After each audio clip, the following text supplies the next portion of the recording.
যাতে পরিদর্শন করার জন্যে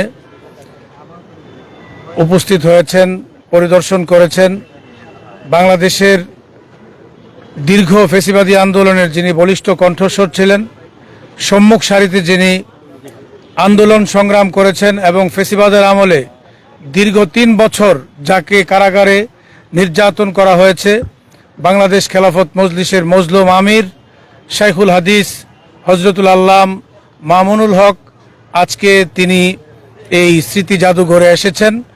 এখানে বাংলাদেশ খেলাফত মজলিসের সংগ্রামী মহাসচিব, তিনিও ফ্যাসিবাদের আমলে কারা নির্যাতিত ছিলেন, দীর্ঘ সময় যিনি কারাগারে নির্যাতন সহ্য করেছেন, সংগ্রামী মহাসচিব জনাব মৌলানা জালালউদ্দিন আহমদ, আমাদের যুগ্ম মহাসচিব বৃন্দ, আমাদের নায়েবে আমির মৌলানা মাহবুবুল হক সাহেব, তিনিও আজকে এসেছেন এবং আমাদের বিভিন্ন পর্যায়ের দায়িত্বশীল আমির মজলিসের সাথে এই পরিদর্শনে অংশগ্রহণ করেছেন।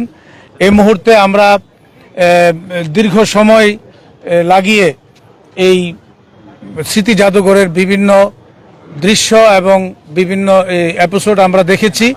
এই বিষয়ে সাংবাদিক বৃন্দের সামনে এবং দেশবাসীর প্রতি ব্রিফিং দিবেন বাংলাদেশ খেলাফত মজলিসের আমির শাইখুল হাদিস ইবনে শাইখুল হাদিস আল্লামা মামুনুল হক। আসসালামু আলাইকুম ওয়া রাহমাতুল্লাহ। আলহামদুলিল্লাহি রাব্বিল আলামিন ওয়াসসালাতু ওয়াসসালামু আলা সাইয়্যিদিল আমবিয়া ওয়াল মুরসালিন ওয়া আলা আলিহি ওয়া আসহাবিহি আজমাইন। আমরা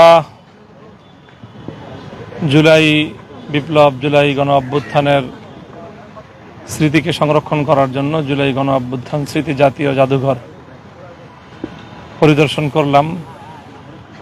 এটা আসলে পরিদর্শন করে আমার একেবারেই প্রাথমিক যে অনুভূতি, এটা ইতিহাসের এমন এক ঐতিহাসিক সমৃদ্ধ একটি জাদুঘর হয়েছে, যেটা পরিপূর্ণভাবে দেখার জন্য, পরিদর্শন করার জন্য এবং এর ঐতিহাসিক যে তাৎপর্য সেটাকে যথাযথ উপলব্ধি করার জন্য অনেক দীর্ঘ সময়ের প্রয়োজন। দীর্ঘ সময় নিয়ে ধীরে ধীরে প্রতিটি বিষয়, এটা শুধু পরিদর্শনের বিষয় না, এটা হৃদয় দিয়ে উপলব্ধির বিষয়। যতটুকু আমরা দেখেছি, আমরা আমাদের সেই দুঃসহ স্মৃতির কথাগুলো আমাদের সামনে ভাস্বর হয়ে উঠেছে, জীবন্ত হয়ে উঠেছে।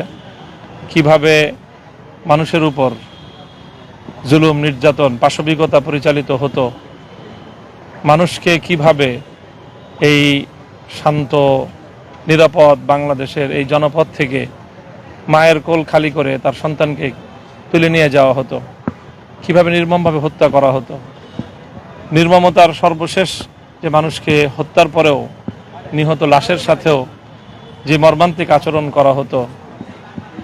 মধ্যযুগ বলতে যে কথা আমরা শুনি, বর্বরতার এক ভয়াল দৃশ্য চিত্রায়িত হয়েছে এই জুলাই স্মৃতি জাতীয় জাদুঘরে। তো আমরা মনে করি যে এই জাদুঘর বাংলাদেশের মানুষের জন্য, বাংলাদেশের